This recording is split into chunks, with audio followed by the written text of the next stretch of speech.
Hey, I'm Toby, a college student who, like many others, is constantly juggling my classes, homeworks, meetings, and life's administrative chaos, like going to my dentist appointments. And on top of all of that, I'm trying to find time for myself, whether that's going exercising, relaxing, hanging out with my friends, or just getting enough sleep every night. To keep track of everything, I've relied on tools like Google Calendar for rigid events, like my classes or my appointments, and Microsoft To Do for more flexible tasks, like my assignments or my errands. But these tools don't talk to each other. They don't adapt to my day. That's where ScheduleMe comes in. ScheduleMe is a flexible time management platform that embraces the unpredictability of real life. Instead of rigid one-size-fits-all planning, ScheduleMe uses machine learning and an intuitive design to help users decide what to do next, based not just on due dates, but habits, priorities, focus areas, and how your day is actually unfolding. As a student, I use ScheduleMe to stay on top of my assignments and not fall behind when life gets messy. It helps me figure out what to do next based on what's due soon, what I've been working on around this time of day, and what I've been putting off. But it's not just useful for students like myself. Teachers use ScheduleMe to balance meetings, gradings, and lesson plannings, fitting the most important tasks between classes or during prep periods. Busy parents use it to manage their to-do lists without compromising family time. Whether they have an hour-long nap time or a break between school pickups and drop-offs, they're able to make the most of their time. Student athletes live double lives, but ScheduleMe helps them keep their practices, game days, and academics all in order. No matter what your day-to-day looks like, time management is something we all struggle with. That's why we created ScheduleMe. It's a one-stop shop for managing your time that actually feels human.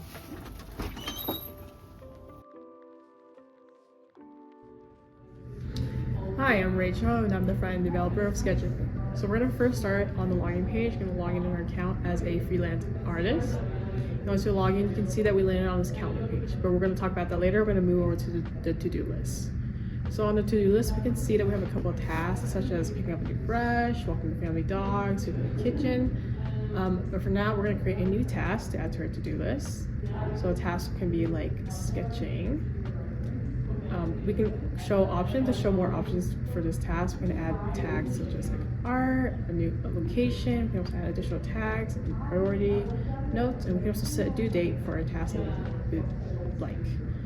So we're just gonna go ahead and add this task to do this, and we can see that it is added. From here, we can also sort and filter our tasks as well. Click on this button right here. We can sort by tags, or we can sort by priority. We can go ahead and click that. We can see that it is sorted. We'll go ahead and clear that filter. A unique feature of our app is our Suggest Me feature on our to-do list. So we can click on this sparkle button, and we can see tasks suggested us to do at this current time by our machine learning model. So that's it for the to-do list. I'm gonna head it over to our next developer to talk more about our features on our app. Thanks, Rachel. So I'm Anna, and I'm another front-end developer for ScheduleMe, and I'm going to show you the calendar and our study room. So starting with the calendar, if we click on the bottom nav bar here to visit it, you can see that we start out on the daily view. And the daily view shows us what we've been doing today. We can also swipe back and forth to see what we've been doing on other days. We also have the weekly view, which shows us what we've been doing and will be doing throughout the week. This is a little 3-day window that we can sort of slide back and forth to get an idea of what our adjacent days look like. Finally, we also have the monthly view, and this will show us what our entire month looks like. There are dots under each date that's displayed, and each dot corresponds to an event, and the color of the dot tells us what tag is on that event. So we can see what days are busy and what days are free in general. If we want to create a new event, we can use ScheduleMe's feature called Drag to Create, or the plus sign in the bottom right corner. I'm going to show Drag to Create today, since we feel that it is the most convenient option. So, for example, we have this artist meetup that goes till 3:30 and this movie night that starts at 9 p.m. Now, normally we might be kind of idle during this time because it's hard to make plans between other plans without a tool to assist us. So, I'm going to drag and release on the interval that I'd like to create a plan for, and you can see that I get this pop-up that says creating plans from and shows us our interval. From there, I have two options. First, I could create an event, and if we look really quickly here, this opens a form similar to the one that Rachel showed for to-do list items. We have options such as a start time, end time, whether the event repeats or not, and so on. If we back out of this form, we can drag to create again and choose instead to schedule a task.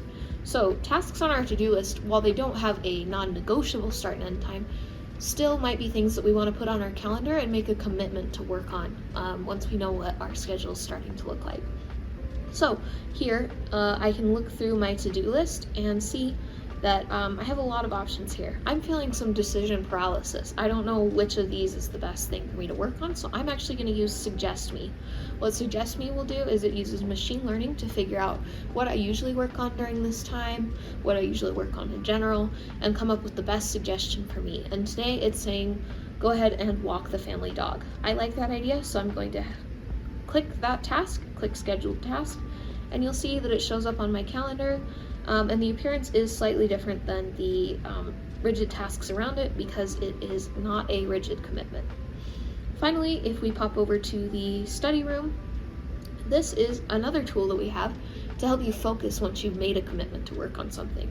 So we have two options here. We have a Pomodoro timer. This lets you select work and break intervals and helps you time that out. So for example, maybe I want to work for 25 minutes and then take a break to stretch, run to the bathroom, whatever.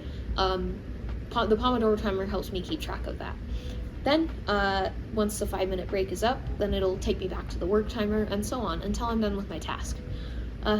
If I'm having trouble focusing because of distractions, I can pop over to the background sounds section of our study room, and this gives me a selection of sounds to choose from to drown out any unusual noises. So for example, I might play some brown noise, and I might layer on top of that some bird song to create a more natural sound environment.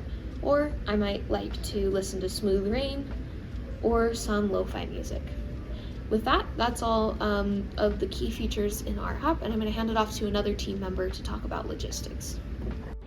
Awesome, thanks guys. Hello, I'm Riley, and I worked on the back-end team alongside Toby, and I wanted to share a little bit about our machine learning model ScheduleMe, which you saw in the demo. So initially, we started with a model that returned both tasks and suggested timeframes and lengths. We put that in front of users and found that they didn't love it. They frequently wanted to edit the task lengths, and found that was very annoying. Upon digging deeper, we found that users really struggle with decision paralysis and narrowing down what they want to work on. So there we transitioned to Scikit-learn's stochastic gradient descent regressor model. And looked at a variety of different features. So we looked at, is the due date coming up? Is it ranked as a high priority? Is your to-do list full of a certain type of task, so maybe schoolwork or housework? Similarly, what have you been doing recently? Is this a time of day or time of week when you normally look and work on something? And so with that, let's take a quick look at our architecture and tech stack. So on the client side, we have React Native, and for authentication, we use Firebase. User data and suggestion requests are sent through our Fast API backend, which is written in Python. This backend handles all of the task logic, routes, and model interactions, and is deployed on AWS, utilizing Docker for containerization. We store all of our data in a Postgres database, which includes their to-do list, the scheduled tasks, and any updates to the model that we make. And now taking a look at the numbers. Over this past semester, we completed 194 issues with 128 commits utilizing GitLab. We created 65 comprehensive tests and integrated them into our CI/CD pipeline. Our backend team created 41 API endpoints that our front-end team was able to use, which you can find in our Swagger docs. Additionally, the front-end team conducted 4 user studies, as well as the backend team conducted their own 4 user studies, as I previously mentioned. And finally, at the beginning of the fall semester, we sent out a Google form with about 40 responses, which guided our initial app design. And in the end, we set out to build a tool that doesn't just hold your schedule, but helps you make sense of it, so you can spend less time planning and more time doing.